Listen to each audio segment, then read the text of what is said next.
मध्ये बौद्ध धर्म फैलवून टाकेल ती गोष्ट का घडली नाही. मी ज्या नागपुरामध्ये माझा जन्म झाला तर मी तुम्हाला आम्हाला प्रशिक्षण भेटायचं आणि प्रशिक्षण मध्ये सर्व गोष्टी होत्या, सामाजिक, धार्मिक, शैक्षणिक, शारीरिक, मानसिक. आणि मग तिथून मुलं तयार व्हायचे.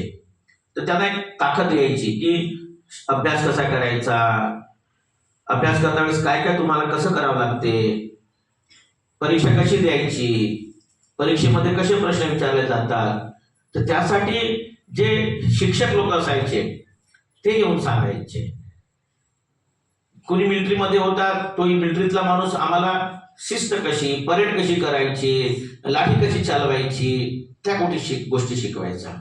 म्हणजे तुमचा बौद्धिक म्हणजे मास्टर लोक येऊन गणित शिकवायचे, मराठी शिकवायचे, त्यावरती सांगायचे कसं प्रश्न उत्तर कसे लिहायचे, कसं करायचे, तुमचे अक्षर चांगले असले पाहिजेत, सुटसुटीत असले पाहिजेत, अक्षरावर लक्ष द्या. तर ह्या साऱ्या गोष्टी 10 वर्षाच्या वयामधून तुम्हाला शिकायला भेटत होत्या. आज आपल्याला तसं खायला भेटतच नाही, कुठंच काही नाही भेटत. म्हणजे ज्या गोष्टीकडे आपण शिक्षणाकडे, बाबासाहेबांनी शिक्षण म्हटलं, धम्म म्हणजे शिक्षणच आहे ना, तर त्या शिक्षणाकडे आपण लक्ष देत नाही आणि ज्या गोष्टी नाही करायला पाहिजे त्याकडे आपण जास्त लक्ष देतो. आणि त्यामुळे काय झालंय की ज्या प्रकारचे एक समृद्ध आणि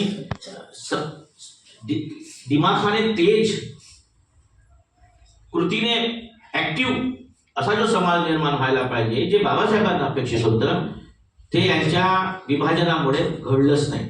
आता मी नागपूरमध्ये जेव्हा मी शिकत होतो तर एकाच नावाच्या 3-3, 4-4 परिषदा व्हायच्या. मी त्यांना विचारलं, आम्ही मुलं होतो 15-20, आम्ही त्या प्रकारे शिकत होतो. आम्ही त्यांना विचारलं, का हो तुम्ही अल्ल घेतलं, यांनी अल्ल केलं, तुम्ही अल्ल.